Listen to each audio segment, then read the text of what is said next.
Yo, what's up, everyone? Good morning. Welcome, and we're in our final little bit of the year. Some trigonometry to close us out. Um, what's crazy is some years I don't even get that far into trig, and we're kind of on pace with other years. Um, so, so yeah, I'm pretty happy about that. It's May. We have like 4 more weeks. And this is going to be a complete adjustment. Okay, so the first thing to realize is like our goal is going to be to graph trigonomic functions like we would do any other function. But trig is like a complex thing that starts with triangles. Okay, so for the next week or two or three, everything that we're doing is going to be about solving triangles, which I know seems kind of bizarre because that's also like a geometry thing. And some of this you may have done before. We're just going to push it a bit further. It's kind of loud outside. Okay, but yeah, what I want you to first, I haven't figured out how I'm going to put the numbers in. Um, I'll probably just put them on for your sheet, but I included the numbers here for myself. Um, Everything that we're going to do is trying to solve triangles. And by solving a triangle, what that means is figuring out what every single side equals and then what every single angle equals. And the first thing we're going to do is just the Pythagorean theorem, which a lot of you have done before, hopefully, or know. A squared plus b squared equals c squared. And that's how we solve right triangles, right? So first, every single triangle that we do in trig is going to be a right triangle. And what that means is one of your angles is 90 degrees, okay? So all of them you'll notice on this sheet, on the next sheet, are right triangles. We can't really do much math with like a random triangle, okay? So we're trying to solve or figure out every single side and angle for a right triangle.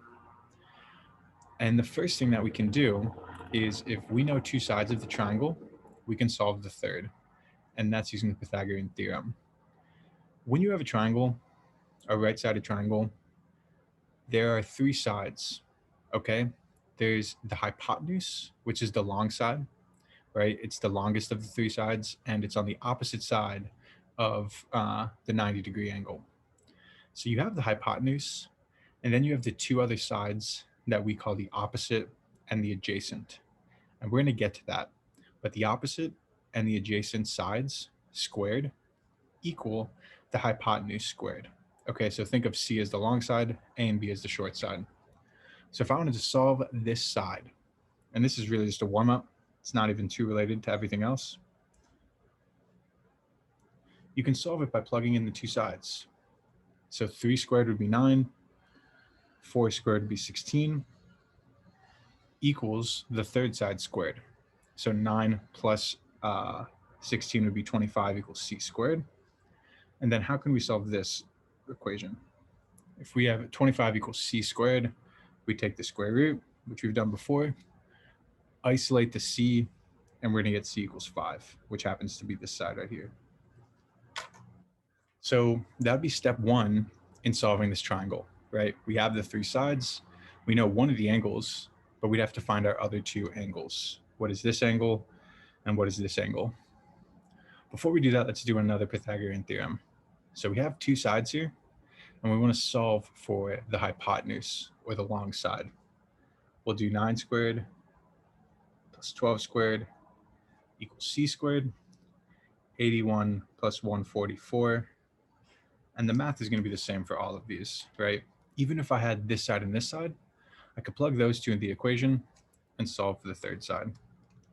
So this is 225 equals c squared. And then we'll take the square root, and that's going to give us 15. So that's that. That's our warm up. But now what's going to be really important for the rest of this and for trigonometry in general is solving the angles. Okay? So we want to be able to solve what is this angle measurement. And an angle, remember, is anything from 0 to 360 degrees, right? If we're going to run a small side example, anything that is the two lines are really close to each other, that's a small angle, right? That'd be like 10 degrees. Anything that is bigger, but not yet flat, that'd be something like 80 degrees. And then you can even have, and this is something you see in geometry a lot, an angle over 90 degrees like that, right? So we're trying to solve this side or this angle, okay? And before we actually do like the math, which is cool, I'm just gonna measure it using a protractor. And I could not figure out how to do this at all. I was like, should I go buy a protractor? And you won't need one for the class. But for this one angle, I got this stupid protractor thing. It barely works. But let's see if we can kind of measure this angle a bit, okay? Or at least estimate it. This is so janky, but I think you understand what I'm trying to do. If we do this, we can estimate this angle. And I'm seeing that it's around 39 degrees, okay? And that's gonna be our guess. We're gonna say it's around 39 degrees, okay, for this one. And it might be higher, it might be lower, we just don't know. This one, what I want you to notice is that this is a much bigger triangle, right? We have two triangles, but they look really similar to each other. And if I were to measure this angle, so yeah, if I was to measure this angle, I took away the front thing, but we can kind of bring it up again. Crap, where am I? Okay. This angle is like the exact same, okay? So for visualizing these two triangles, the first thing you notice is that this angle doesn't really, it doesn't matter how big the triangle is. This angle just depends on what? And that's the big question for today. If we're looking at these two triangles, what I want you to think is what makes them have the same angle. Why do they both have 39 degrees as this angle measurement? Okay. So I actually made a small mistake in the first one. These numbers are flipped. I put them in the wrong place. And it really doesn't matter for the rest of this. I found out the hard way I was teaching and I was like, wow, I totally messed up. It matters because this side is definitely smaller than this side. And these are correct triangles. Intentionally, these are the right sides, okay? So anyway, we're gonna carry on. We just finished talking about the Pythagorean theorem. And what we did was we measured this angle using a makeshift iPhone protractor, right? And we found that this angle was 39 degrees, okay? And the big thing that you need to recognize and look at here is that when we compare these two triangles, they are identical in their proportions, okay? So just looking, it appears like this angle is the same, right? We see 39 degrees for both, and it's not like this second triangle is really thin or really wide. This triangle and this triangle have an exact same angle. And the big question, the big first thing we learn in trig is what makes these have the same angle. So you can look at it and pause it even and think about these two triangles. But look and notice that this triangle is just 3 times as big as the left triangle, right? 5 times 3 is 15, 4 times 3 is 12, 3 times 3 is 9. So they have the exact same proportions. This one is just 3 times as big, okay? And further, and the secret is, and the idea is that the proportions of the triangle contribute to the angle size, right? Let's imagine, and it's all about these two sides. Let's imagine that this was a really thin angle.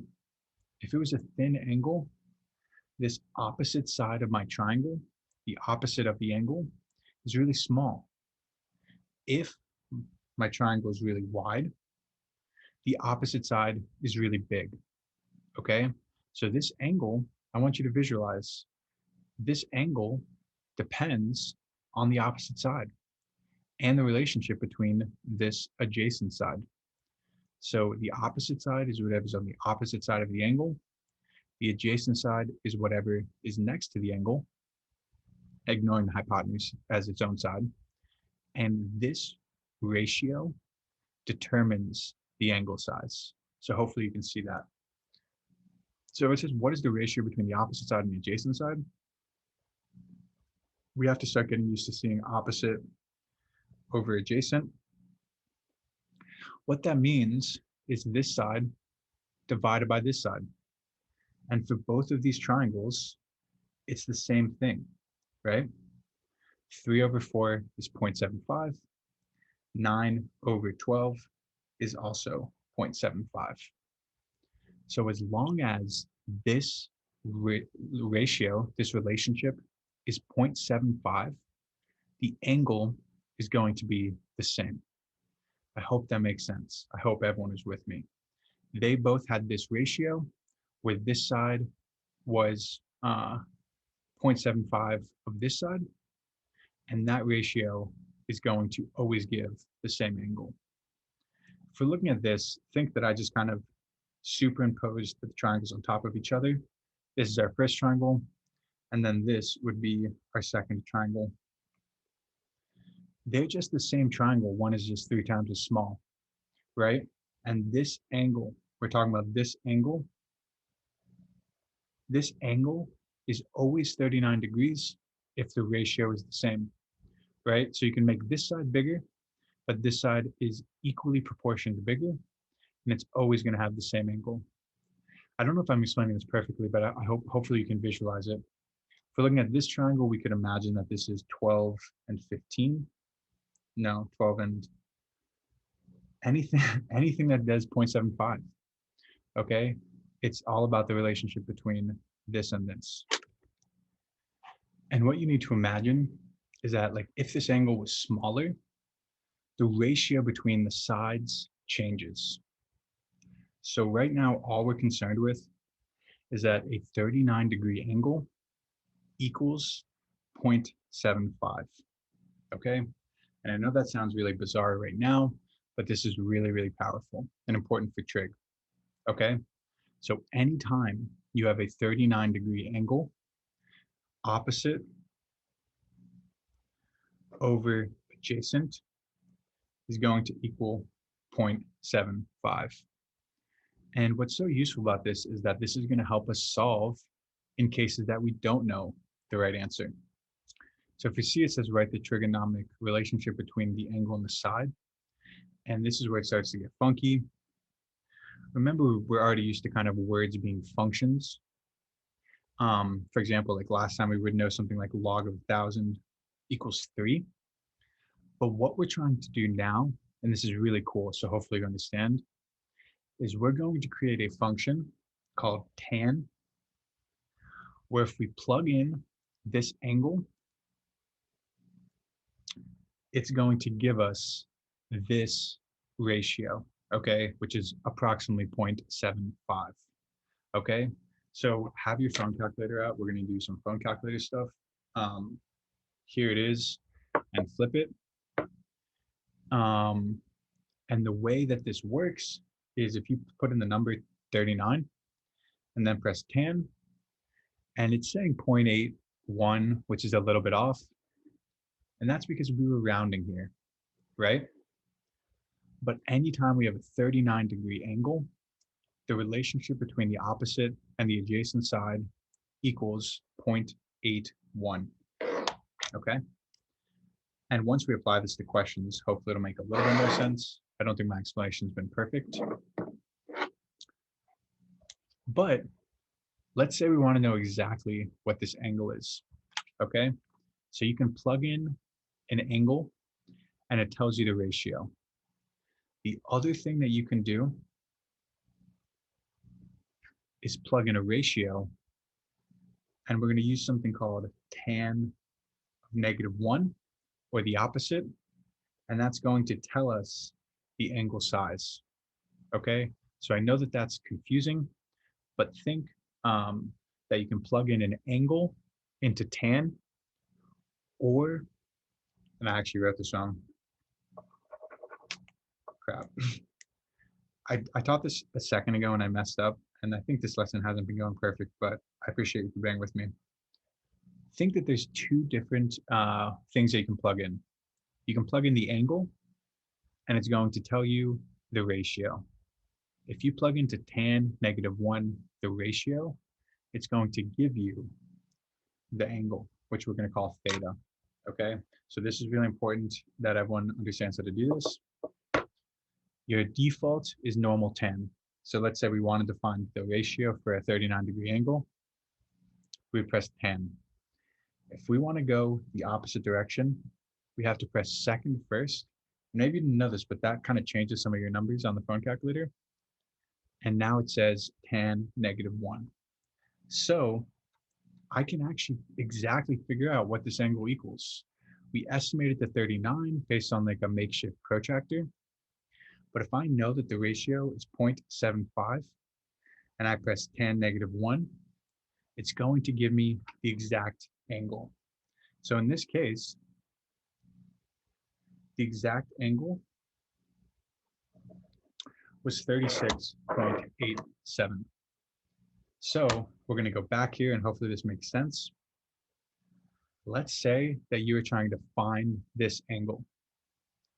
We don't know what this angle is, but what we know is that tan -1 of opposite over adjacent will give me this angle. And that sounds really confusing, but all you have to do is say the opposite side was 3. The adjacent side, the side right next to it, was 4. So tan -1 of 0.75, and that would give us the angle. Okay, cool. We're going to apply this to some questions, and I hope that this makes it all make a little bit more sense, right? So again, our goal is to solve triangles, meaning we want to find every side of the triangle. Here, we could solve the hypotenuse by just doing a squared plus b squared equals c squared. But we're trying to find this angle, okay? So this angle is going to equal tan -1, the opposite over the adjacent, right? And again, it's all because the proportion of these two sides equals this angle. So for all of these, tan -1 opposite over adjacent is going to give us the answer. So here, think that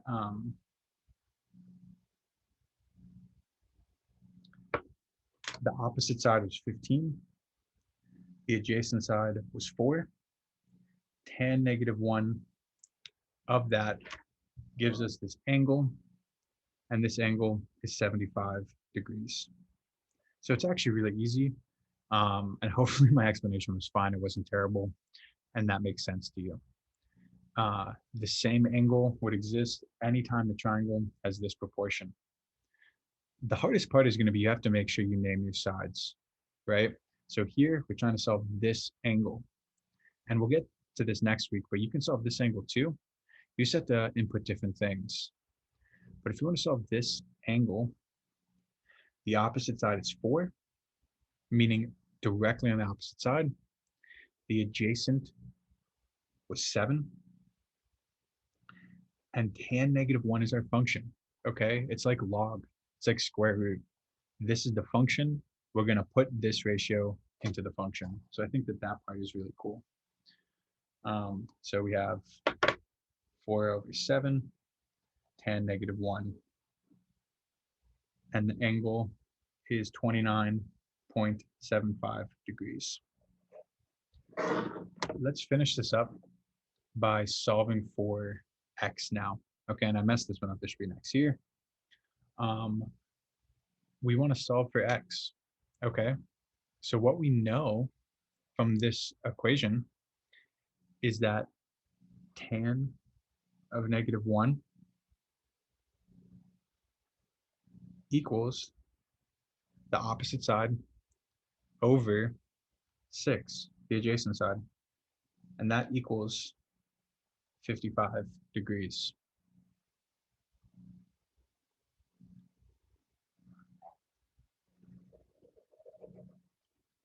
Okay, and here's how you do this if you want to solve for a side. Okay, so tan -1 works if you have both sides. But if we have the angle, it's really easy. All we have to do is plug in this angle into tan, normal tan, because tan of this angle equals opposite over adjacent. So if you put in the ratio, that's going to be tan negative 1. But if you put in the angle, it's going to tell you what that ratio needs to be. Okay? So here, we have to go back to normal tan. We have 55 tan. And what that means is that opposite over adjacent equals 1.43. Okay, so if we don't know the opposite, we can make that x. We do know the adjacent, so that becomes 6. So we'll multiply 6 to the other side, and we'll go from there. 6 times 1.43. So x in this case equals 8.56. And again, 8.56 divided by 6 equals 1.43. And 1.43 is the ratio of opposite to adjacent for 55 degrees. Let's do one more. I think that this could be really tricky, so hopefully we can clarify better next time. Crap, I didn't even give you the angle. We'll say it's 25 degrees. Tan 25 equals x over 9. I'll just do it on this calculator this time. Tan of 25. Okay, never mind.